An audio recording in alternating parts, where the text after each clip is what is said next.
Desde hace 3 décadas, la comunidad colombiana de educadores matemáticos viene investigando, reflexionando y debatiendo sobre la importancia de la formación matemática de los niños, niñas y jóvenes y su relación con las nuevas visiones de la naturaleza de las matemáticas.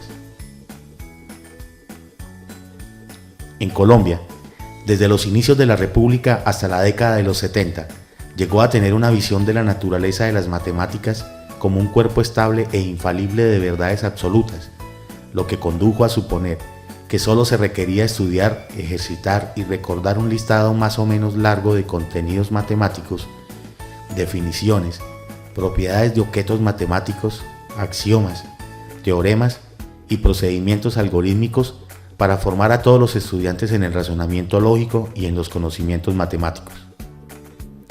Sin embargo, estos argumentos comenzaron a ser cuestionados al reconocer 3 aspectos adicionales que no se habían considerado anteriormente como prioritarios.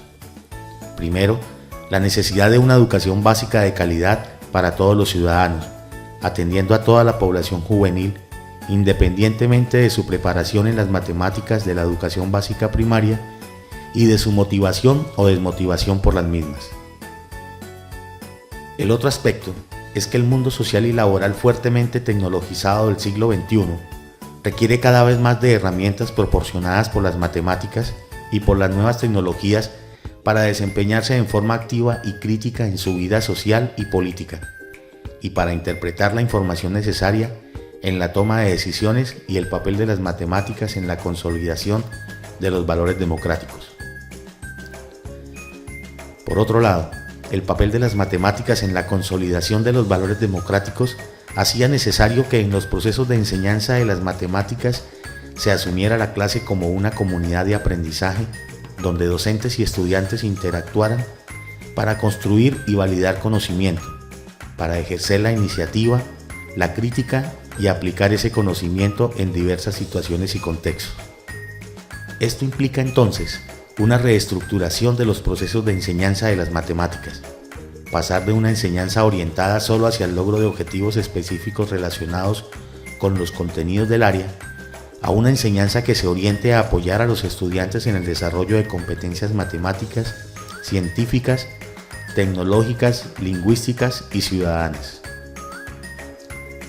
Ser matemáticamente competente requiere ser diestro, eficaz y eficiente en el desarrollo de cada uno de los 5 procesos generales que se contemplaron en los lineamientos curriculares de matemáticas.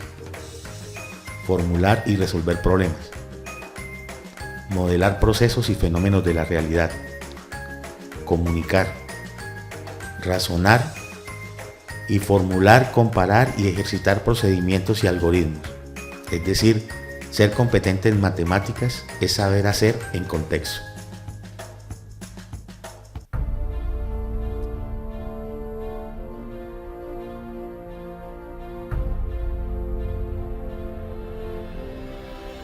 Es necesario iniciar nuestra exposición conceptualizando qué son los lineamientos curriculares según la mirada del Ministerio de Educación Nacional.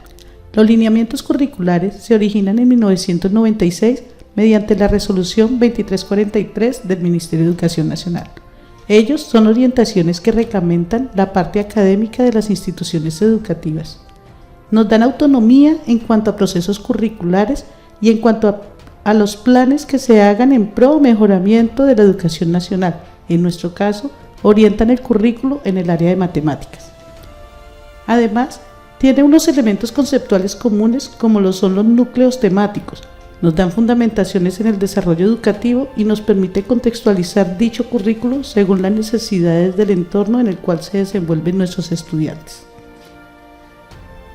El tema específico que nos correspondió al grupo número 2 de los referentes curriculares hace referencia a los elementos que inciden en una reconceptualización de la educación de la matemática hoy. En ella Nos ponen puntos de vista filosóficos y nos dicen que el papel de la filosofía no ha cambiado en ningún momento, pues ella es la que se encarga de pensar en la naturaleza de la matemática. Esto desde dos aspectos como son el externo, que lo componen la historia, el principio de la matemática y la práctica, y desde el aspecto interno, que son el ser, la ontología, y el conocer, la epistemología. Y nos señala como una primera aproximación desde la enseñanza de la matemática es cuando tratamos de relacionar la matemática con objetos concretos o cuando lo abordamos con conceptos de figuras geométricas planas, y cuando al mirar esa forma espacial de ella empezamos a reconocer ese carácter abstracto de ella. Nos habla también de la transposición didáctica, que no se aleja desde cuando fue creados los lineamientos curriculares de lo que es hoy, pues sigue siendo ese proceso que hace el docente de llevar un saber científico o saber sabio a un saber enseñable. Lógicamente, esta transposición didáctica dependerá directamente del contexto en el cual se encuentre. Esa es la parte mágica, lo que debe tener en cuenta el docente, cómo involucrar el contexto en el que se encuentran sus estudiantes con las temáticas, en este caso del área de matemáticas, para que el niño pueda visualizar de forma más clara todas las problemáticas que el docente le presente y pueda relacionarlos con soluciones dentro de su contexto. Pero, ¿y entonces cuál sería el trabajo del matemático? Pues el trabajo de los investigadores de matemáticas y de nuestra misma labor docente se centra en una reflexión permanente y continua de nuestro quehacer docente con el fin de orientar de la forma más adecuada y contextual a nuestros estudiantes con el propósito de que ellos alcancen el éxito en la solución de las situaciones problemáticas que se le presenten. El trabajo del estudiante o del alumno adquiere un cambio, ya no es solamente memorístico, sino que debe aplicar algunas herramientas que le dará el profesor para la solución de problemas, de manera justificada, no necesariamente a través de modelos matemáticos o explicaciones que involucren algoritmos, sino más bien de manera lógica, una justificación que dé solución a las problemáticas presentadas a los niños. Ya más adelante de esta parte será el profesor el encargado en dar las herramientas para que realice un proceso más intelectual a nivel matemático y guiarlo para que conceptualice dichas soluciones. El trabajo del profesor de matemáticas es realizar la transposición didáctica de manera contextual, o sea, pasar de un saber sabio a un saber enseñable dentro del contexto en el cual se desenvuelven sus estudiantes. Asimismo, es función de él dirigir la enseñanza y orientar el aprendizaje, pero lógicamente esa transposición didáctica contextual que él realice es la que dará las herramientas al docente para dirigir dicha enseñanza.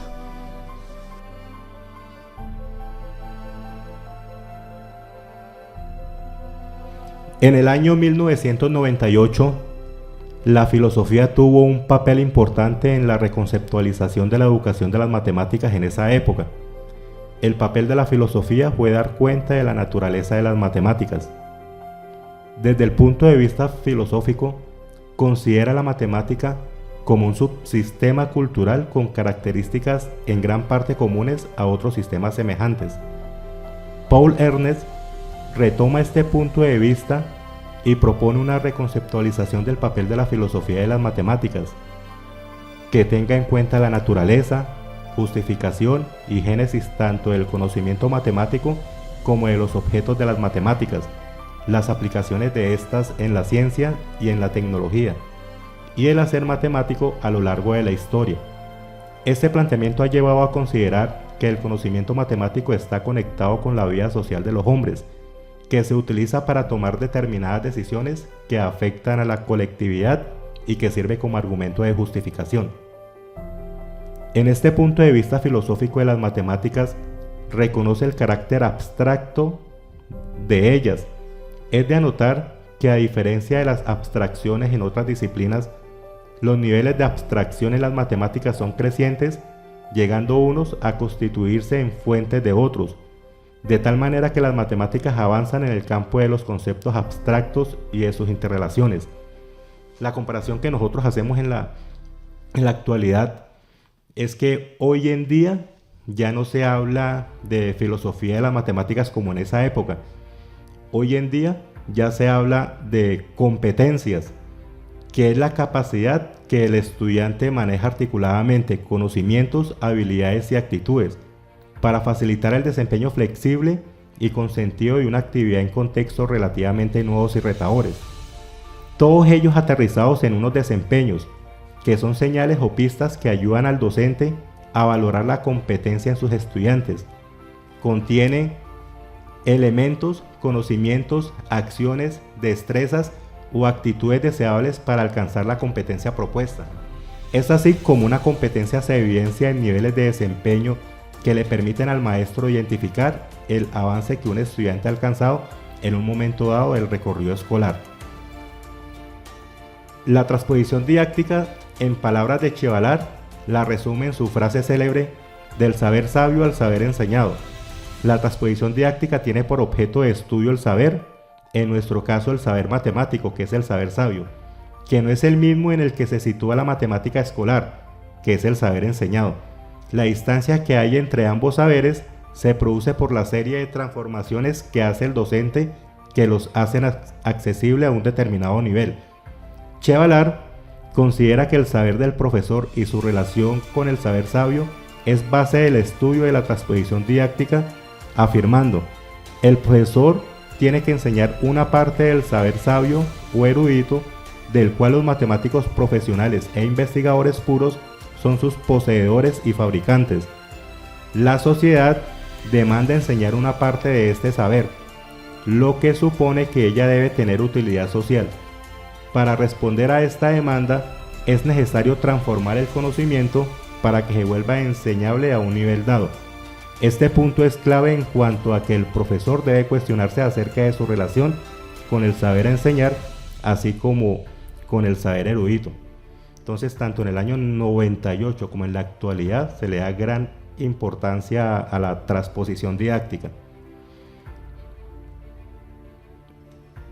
El papel del docente en esta época tiene un tinte positivista, ya que debe simular en su clase una microsociedad científica si quiere que los conocimientos sean medios económicos para plantear buenos problemas y para solucionar debates, si quiere que los lenguajes sean medios de dominar situaciones de formulación y que las demostraciones sean pruebas. Cabe destacar que en esta época en ningún lado hace referencia a que el docente debe tener cierto dominio sobre su respectiva didáctica específica. Esa es una gran diferencia que encontramos en la actualidad, porque debe tener un dominio amplio sobre su didáctica específica para transformar sus prácticas pedagógicas en beneficio de los estudiantes.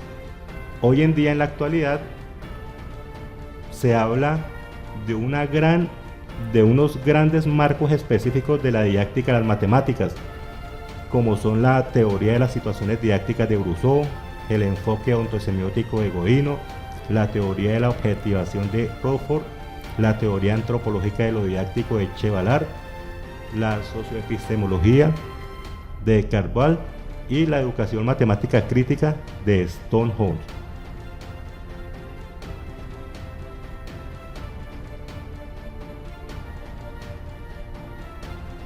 Los lineamientos curriculares de matemáticas plantean el desarrollo de los procesos curriculares y la organización de actividades centradas en la comprensión del uso y de los significados de los números y de la numeración, la comprensión del sentido y significado de las operaciones y de las relaciones entre números, y el desarrollo de diferentes técnicas de cálculo y estimación. Además, se propone trabajar con las magnitudes, las cantidades y sus medidas para dar significado y comprender mejor los procesos generales relativos al pensamiento numérico y así ligarlo con el pensamiento métrico. Por ejemplo, para el estudio de los números naturales se trabaja con el conteo de cantidades discretas y para el de los números racionales y reales de la medida de magnitudes y cantidades continuas. Históricamente, las operaciones usuales de la aritmética eran muy difíciles de ejecutar con los sistemas de numeración griego o con el romano, y solo en el siglo XIII se empezó a adoptar en Europa el sistema de numeración indoarábigo. Entre los siglos XIV y XIX, la enseñanza de la aritmética escolar se redujo en la práctica al manejo de este sistema de numeración para los naturales y de su extensión para los racionales positivos o fraccionarios. Pero durante el siglo XX hubo una proliferación muy grande de otros contenidos matemáticos en la educación básica y media. Además de los naturales, se empezaron a estudiar los sistemas numéricos de los enteros, los racionales, los reales y los complejos, y otros sistemas de numeración antiguos y nuevos como el binario, el octal, el hexadecimal, el vigesimal y el sexagesimal, así como las notaciones algebraicas para los números irracionales, los reales y los complejos, obligando a cambios conceptuales en las operaciones y las relaciones entre ellos, configurando así sistemas numéricos diferentes. El avance del concepto de número natural al concepto de número racional necesitó de una reconceptualización de la unidad y del proceso mismo de medir. Implicaba la comprensión de las medidas en situaciones en donde la unidad de medida no está contenida un número exacto de veces en la cantidad que se desea medir, representado usualmente por una fracción como 3/4 o por un decimal como 0,75 o por un porcentaje como el 75%. O también en las que es necesario definir una magnitud en relación con otras magnitudes que llevan a expresar al número racional como razón, con frases como 3 de 4 o 3 por cada 4 o la relación de 3 a 4 o por la abreviatura 3, 4. En conclusión, el desarrollo del pensamiento numérico exige dominar progresivamente un conjunto de procesos, conceptos, proposiciones, modelos y teorías en diversos contextos, que permitan configurar las estructuras conceptuales de los diferentes sistemas numéricos necesarios para la educación básica y media y su uso eficaz por medio de los distintos sistemas de numeración con los que se representan. Todo este desarrollo histórico de los sistemas numéricos sugiere que no se restrinja a grados específicos del ciclo escolar, sino que todos ellos se van construyendo a lo largo de la educación básica y media. Un acompañamiento pedagógico paciente y progresivo de los estudiantes puede lograr que la gran mayoría de ellos logre la proeza de recorrer 12 milenios de historia del pensamiento numérico en solo 12 años de escolaridad.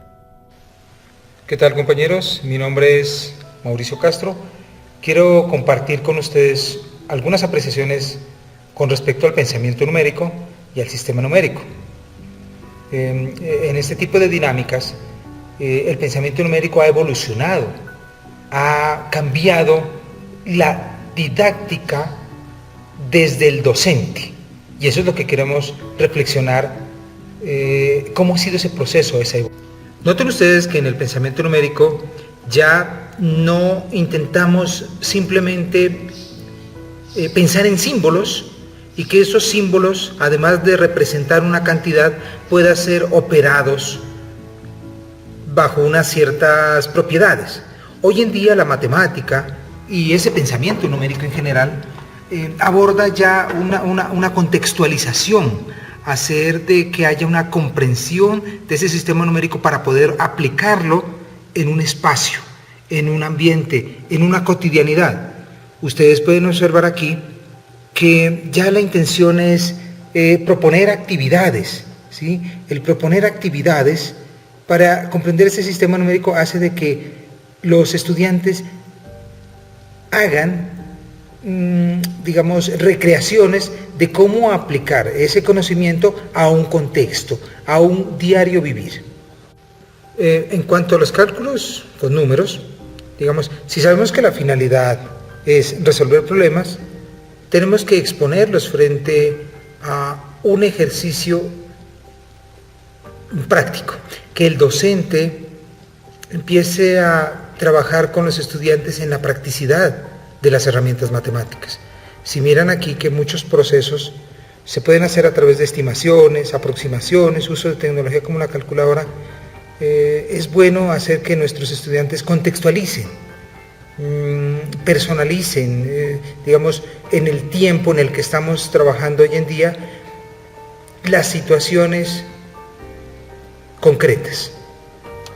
Es decir, que los estudiantes tomen esas herramientas y puedan resolver problemas en situaciones muy concretas. Y eso es lo que precisamente la comprensión del concepto de operación es trabajarlo con operaciones muy concretas.